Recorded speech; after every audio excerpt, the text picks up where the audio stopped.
പലർക്കും എന്തൊക്കെയോ ചെയ്യാൻ ആഗ്രഹമുണ്ട്, പക്ഷേ ഒന്നും ചെയ്യാനാവുന്നില്ല എന്ന തോന്നലാണ് എപ്പോഴും. വേണമോ വേണ്ടയോ എന്ന് ആലോചിച്ച് അറച്ചറച്ച് നിന്ന് അവസാനം വേണ്ടണം എന്ന് തീരുമാനിക്കുന്ന സന്ദർഭങ്ങളും നിരവധി. ആത്മവിശ്വാസക്കുറവും റിസ്ക് എടുക്കാനുള്ള ചങ്കൂറ്റമില്ലായ്മയും നഷ്ടപ്പെടുത്തിയ അവസരങ്ങൾ എത്ര പറയാനുണ്ടാകും ഓരോരുത്തർക്കും. ഓരോ ദിവസവും തീരുമ്പോൾ ചെയ്യാനാവാതെ പോയ കാര്യങ്ങളെക്കുറിച്ച് ഓർത്ത് നെടുവീർപ്പിട്ടും ഇങ്ങനെയൊക്കെ ജീവിച്ചാൽ മതിയോ എന്ന് ആശങ്കിച്ചും കഴിയുന്നവരാണ് നമ്മിൽ പലരും. ടെൻഷൻ അടിച്ചും സങ്കടപ്പെട്ടും തിരക്കിലമർന്നും പാഴാക്കാനുള്ളതാണോ ഈ അസുലഭ ജീവിതാവസരം? അല്ല എന്ന് നമുക്കെല്ലാവർക്കും അറിയാം. പക്ഷേ എങ്ങനെ? ഒരിക്കൽ ഒരു അമേരിക്കൻ ഷൂ കമ്പനി 2 സെയിൽസ്മാൻമാരെ മറ്റൊരു രാജ്യത്തേക്ക് അയച്ചു. അതിവേഗം വികസിച്ചുകൊണ്ടിരിക്കുന്ന ആ രാജ്യത്തേക്ക് കൂടി തങ്ങളുടെ വിപണി വ്യാപിപ്പിക്കുകയായിരുന്നു കമ്പനിയുടെ ഉദ്ദേശം. 2 ആഴ്ചയ്ക്കുള്ളിൽ തന്നെ അതിൽ ഒരാൾ നിരാശനായി മടങ്ങിയെത്തി. ആരും ഷൂസ് ധരിക്കാത്ത ഒരു രാജ്യത്തേക്കാണോ നിങ്ങളെന്നെ അയച്ചത്? ക്രുദ്ധനായ അയാൾ കമ്പനി അധികൃതരോട് തട്ടിക്കയറി. പക്ഷേ മറ്റേയാളെക്കുറിച്ച് ആഴ്ചകൾ കഴിഞ്ഞിട്ടും വിവരമൊന്നുമില്ലായിരുന്നു. ഒടുവിൽ വലിയ ഒരു പാഴ്സലാണ് ഓഫീസിലെത്തിയത്. എല്ലാ തരത്തിലും പെട്ട ഷൂസുകൾക്കായുള്ള ഒരു കെട്ട് ഓർഡറുകളായിരുന്നു അത് നിറയെ. അതിനിടയിൽ ധൃതിയിൽ എഴുതിയെന്ന് തോന്നിക്കുന്ന ഒരു കുറിപ്പും. ഒരു കെട്ട് ഓർഡർ ഫോമുകൾ വേഗം അയച്ചു തരിക. അവിടെ ആർക്കും ഷൂസ് ഇല്ല, എല്ലാവരും നമ്മുടെ ഭാവി ഉപഭോക്താക്കളാണ്. കാര്യങ്ങൾ ഓരോരുത്തരും എങ്ങനെ കാണുന്നു എന്നതാണ് ഇതിൽ നിന്നും നമ്മൾ മനസ്സിലാക്കുന്ന ഒരു കാര്യം. കാര്യങ്ങളെ ഓരോരുത്തരും എങ്ങനെ കാണുന്നു എന്നതിനനുസരിച്ചിരിക്കും അതിൻ്റെ ഫലവും എന്നാണ് ഈ കഥ വ്യക്തമാക്കുന്നത്. ജീവിതം ഒരു കൃഷിയിടം പോലെയാണ്. അവിടെ വിതയ്ക്കുന്നതേ കൊയ്യാനാകും. നെഗറ്റീവ് ചിന്ത വിതച്ചാൽ വേദനിപ്പിക്കുന്ന മുൾച്ചെടികളാകും വിളയുന്നത്. പകരം പോസിറ്റീവ് ചിന്ത വിതച്ചാലോ കണ്ണിനും മനസ്സിനും കുളിർമയേകുന്ന സമൃദ്ധമായ തോട്ടമാക്കി അതിനെ മാറ്റാം. ഇനി ജീവിതത്തോടുള്ള നിങ്ങളുടെ സമീപനം എന്തെന്ന് നോക്കാം.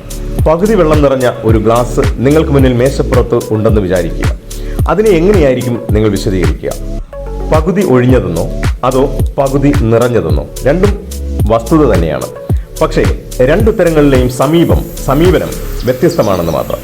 ഒപ്പം ആ സമീപനം നിങ്ങളിൽ ഉളവാക്കുന്ന ഫലവും വ്യത്യസ്തമായിരിക്കും.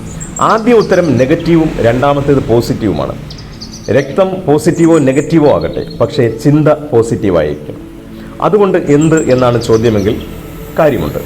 ശുഭചിന്ത, ശുഭജീവിതം. നിങ്ങൾ ചിന്തിക്കുന്നതെന്തോ അതാണ് നിങ്ങൾ. നിങ്ങളുടെ തോന്നലുകൾ, വിശ്വാസങ്ങൾ, അറിവ്, സ്വാസ്ഥ്യം ഒക്കെ നിങ്ങളുടെ ആന്തരിക ചിന്തയുടെ പ്രതിഫലനമാണ്. പലപ്പോഴും രോഗങ്ങൾ പോലും അത് ബോധപൂർവമോ അബോധത്തിലോ ആവാം. നിങ്ങളുടെ ചിന്തയാണ് നിങ്ങളുടെ താല്പര്യങ്ങളെ രൂപപ്പെടുത്തുന്നത്. നിങ്ങളുടെ താല്പര്യങ്ങളാണ് നിങ്ങളുടെ ജീവിതത്തെ നിർണ്ണയിക്കുന്നത്. ഈ പ്രപഞ്ചത്തിൽ നമുക്ക് പൂർണ്ണ നിയന്ത്രണമുള്ളത് നമ്മുടെ ചിന്തകളുടെ മേൽ മാത്രമാണ്. അവിടെ മാറ്റമുണ്ടായാൽ ജീവിതവും പോസിറ്റീവാകും.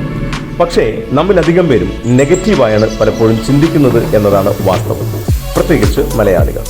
ദോഷം മാത്രം കാണുകയും നല്ലത് കാണാതിരിക്കുകയും ചെയ്യുന്നതാണ് നമ്മൾ അനുഭവിക്കുന്ന ബഹുഭൂരിപക്ഷം പ്രശ്നങ്ങളുടെയും അടിസ്ഥാന കാരണം. ശുഭാപ്തി വിശ്വാസവും ശുഭചിന്തയും ജീവിതത്തിൽ പ്രസരിപ്പ് നിറയ്ക്കും, സന്തോഷം കൊണ്ടുവരും. ചിന്തകളും സമീപനവും പോസിറ്റീവാകാൻ ബോധപൂർണമായ ശ്രമം നടത്തേണ്ടതുണ്ട്. അപ്പോൾ നെഗറ്റീവ് ചിന്തകളെ പിടിച്ചുകെട്ടി എന്തിലും നല്ലത് കാണാനാകും. ആത്മവിശ്വാസം കൂടും. ആഗ്രഹങ്ങൾ കൈപ്പിടിയിലൊതുങ്ങും. അതിന് ചില വഴികൾ: അല്പനേരം സ്വസ്ഥമായിരുന്ന് ചിന്തകളെ അലയാൻ വിടുക, എന്നിട്ട് അവയെ പിന്തുടരുക. ചിന്തകളുടെ പോക്ക് നെഗറ്റീവാണോ പോസിറ്റീവാണോ എന്ന് അപ്പോഴറിയാൻ സാധിക്കും. പോസിറ്റീവായി ചിന്തിക്കാൻ പരിശീലിക്കുക.